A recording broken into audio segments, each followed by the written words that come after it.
Bonjour à tous et bienvenue pour cette toute nouvelle vidéo, et aujourd'hui on va parler du deuxième épisode de la deuxième saison de Star Wars The Mandalorian. Alors on va pas se mentir, mais ça fait plaisir de retrouver chaque semaine un petit épisode de Star Wars, surtout quand c'est quali comme The Mandalorian. Bon, par contre concrètement, comparé à l'épisode 1 qui était masterclass, l'épisode 2 est relativement moins bon. Alors dans l'épisode 1, bébé Yoda on le voyait pas énormément, là pour les fans, eh bien on va le voir beaucoup plus. Et aussi on va voir qu'il porte bien son nom de l'enfant, parce que des conneries dans cet épisode il va en faire pas mal. Ah d'ailleurs aussi on va bien remarquer qu'il fait partie de la même espèce que Yoda, puisque la bouffe apparemment il adore ça. D'ailleurs je sais pas si vous vous rappelez, mais dans l'épisode 5, l'Empire contre-attaque, Yoda piquait déjà de la bouffe à Luke. Eh bien dans cet épisode 2 on peut dire qu'il bouffe à tous les râteliers. L'épisode 2 commence par une petite baston entre Mando et des pilleurs qui cherchent à le piller. En même temps c'est logique, c'est des pilleurs. Mais très rapidement ils vont se prendre une bonne petite raclée et on n'en parle plus. Mais du coup sa motojet complètement foutue, bien il va se retrouver à pied. On se retrouve ensuite à la cantina de Mos Eisley, encore, mais bon on va pas se mentir, on adore ça. Et là, petit défaut de l'épisode, facilité scénaristique. Mando recherche un Mandalorien, et comme par hasard, il va tomber sur quelqu'un qui sait où il y en a un. Mais pour lui indiquer où il peut le trouver, il y a une contrepartie. Mando va devoir faire le taxi et emmener une femme et sa progéniture sur une planète où se trouve son mari, et tout ça afin de préserver son espèce. Et bien sûr, encore facilité scénaristique je trouve, il ne va pas pouvoir utiliser la vitesse lumière, parce que sinon ça ferait bobo aux œufs. Sur le chemin, ils vont y rencontrer deux X-Wing, donc la Résistance, qui maintenant est en fait la Nouvelle République, ce qui va donner une course-poursuite spatiale très intéressante.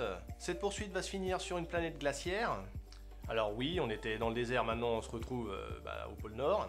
Mando va s'y écraser et par le même coup va réussir à semer la Nouvelle République. Mais du coup, le vaisseau est très endommagé et il va devoir le réparer. Pendant ce temps-là, la femme crapaud décide d'aller se faire un petit spa dans un lac bien chaud avec ses œufs afin de les réchauffer. Mando la retrouve.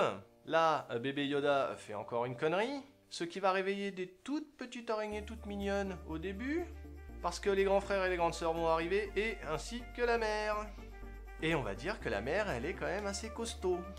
Ce qui va donner une scène d'action très intéressante, et je dois dire que là, on voit vraiment la qualité de la série, enfin du moins sur les effets spéciaux. Tout ça va se finir que les deux X-Wing ont retrouvé le vaisseau et vont tuer toutes les petites araignées. Après un petit arrangement, Mando peut enfin quitter la planète et partir sur sa destination. Les éternelles chansons d'antan parlent de bataille entre Mandalore le Grand.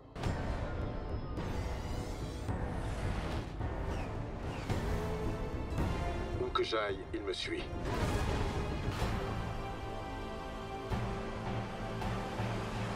Alors oui, on est dans la continuité des épisodes, c'est toujours très quali.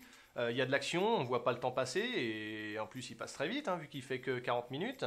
Non, c'est du tout bon, moi, retrouver un Star Wars de cette qualité une fois par semaine, ça me va très bien. Surtout qu'on va pas se mentir, sur Disney+, il n'y a pas grand chose hormis ça.